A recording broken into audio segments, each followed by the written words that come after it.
Good afternoon, everyone. I am Nicole Parsons Pollard, Vice Provost for Academic and Faculty Affairs and the Chair of the President's Advisory Council on Diversity and Inclusion. Thank you for being here with us today as we celebrate the history of Dr. Martin Luther King Jr. at Monmouth University. I'd like to take a moment and acknowledge some special guests who may be here with us today. Let's see, we have, I'm not sure if they're here, but if they are, if they could raise their hand so we can acknowledge them. Bill Dangler, who is the Long Branch Councilman and President of the Greater Long Branch NAACP. We also have George Jackson, Business Administrator for the City of Long Branch. And one person I do know is here is Monmouth County Sheriff Sean Golden, who is also an alumnus and a faculty member.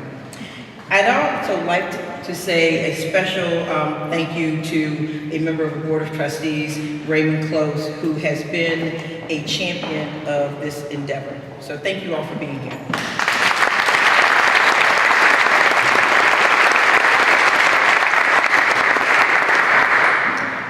The exhibit we will unveil is to commemorate the October 6, 1966 speech Dr. King gave in Boylan Gymnasium.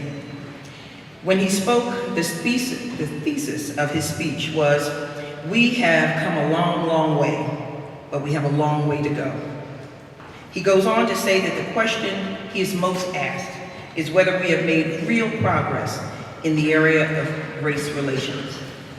As 1966 was the year of my birth, prior to my birth, 1 year before, I've been told and I've read about the condition of people of color in America at this time. And while today we remember Dr. King as a beloved civil rights icon, he was not seen that way in 1966. As a matter of fact, according to a 1968 Harris poll, Dr. King had a public disapproval rating of almost 75%. Yet Monmouth University decided that we should have him on campus anyway. A bold choice indeed. And on that day on campus, Dr. King describes how far we truly have come from Dred Scott to the Voting Rights Act of 1965. But he contends that we cannot stop there. In Dr. King's great "I Have Been to the Mountaintop" speech, he responds that if God asked him, "What age would you like to live in?" he would have replied by saying, "If you only allow me just to live a few years in the second half of the 20th century, I'll be happy." And he goes on to remark that I know that that's strange because the world is all messed up and the nation is sick and there's trouble in the land and confusion all around. But he knows for sure that only when it's dark enough can you see the stars. I too contend that we should be happy to live in the time in which we exist. We are able to come together to celebrate our university's history, which reminds us of who we have been, who we are, and what we are capable of doing when we decide to make bold choices. Dr. King says that the time is always right to do right. And we did the right thing in 1966. And we have done the right thing today by commemorating that event. President Demena has supported this endeavor from its inception. There was never a moment that he questioned if it was the right time or the right place or under the right circumstances. And his decision to erect this exhibit is the decision to continue the legacy of who we are and who we will be. So I say thank you to him for his leadership and for his commitment to Monmouth University being on the right side of history.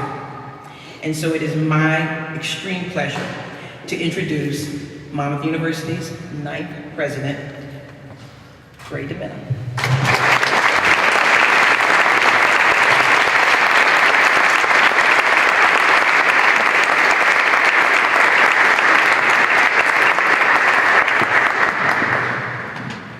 Nicole has set the bar high here. She and I are wondering which one of us we're going to top well off of this.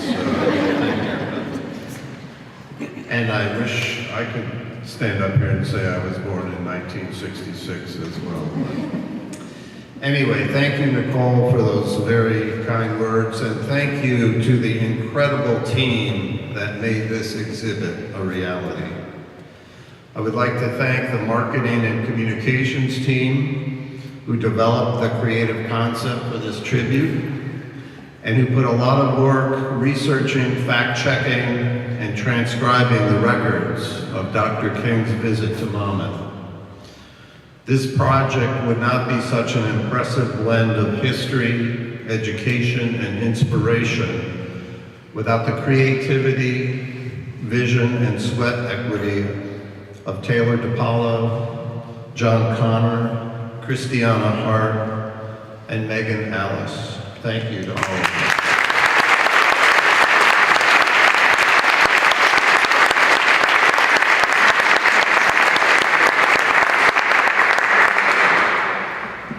And we also owe a large debt of gratitude to Trustee Ray Close, a member of the class of 1977, for turning a creative vision into reality. Ray was at the board meeting when we presented the model of what the exhibit would look like. He immediately approached me and said, "I think I can help with this." Well, Ray did more than help. He and his team very generously manufactured, constructed, and installed this interactive exhibit, and it looks terrific. Wonderful job, Ray.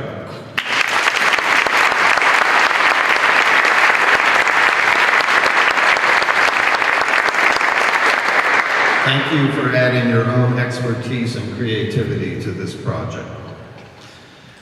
The inspiration for this exhibit was an outgrowth of the work of the Wilson Committee, and then the efforts of the President's Advisory Council on Diversity and Inclusion to bring it to fruition.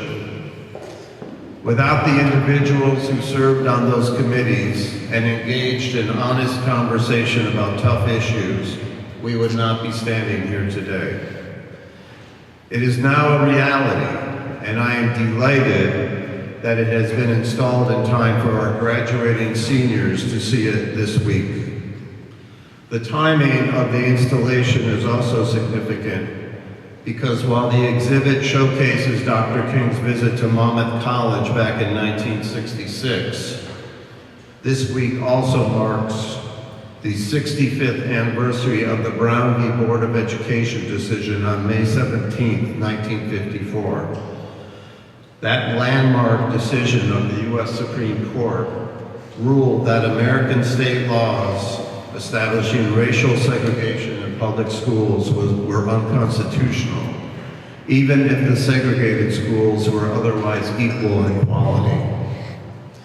The ruling declared that separate educational facilities are inherently unequal. Issues of equality and equity had not been solved when Dr. King spoke at Monmouth 12 years after that ruling. And sadly, they have not been solved in the more than half century since King's visit. Today would be a marvelous day if our gathering was convened to celebrate the end of racial inequality and injustice. As Dr. King noted in his remarks, even though we have come a long, long way, we still have a long, long way to go. So while this project is just one component of our ongoing educational efforts to confront inequality and inequity, it is a very prominent one with a direct connection to the history of our campus community. I am proud to celebrate a time in our university's history that represents our aspirations for who we are as an institution and who we endeavor to be, and to proclaim it boldly to all who enter this space. Just as the choices that the students, faculty, and administration made in 1966 by inviting Dr. King to campus continue to resonate today, I know the good work of our colleagues across campus who work toward educating and addressing issues of social justice will continue to make an ever wider impact. This is especially true as we prepare to launch a new class of graduates into the world this week.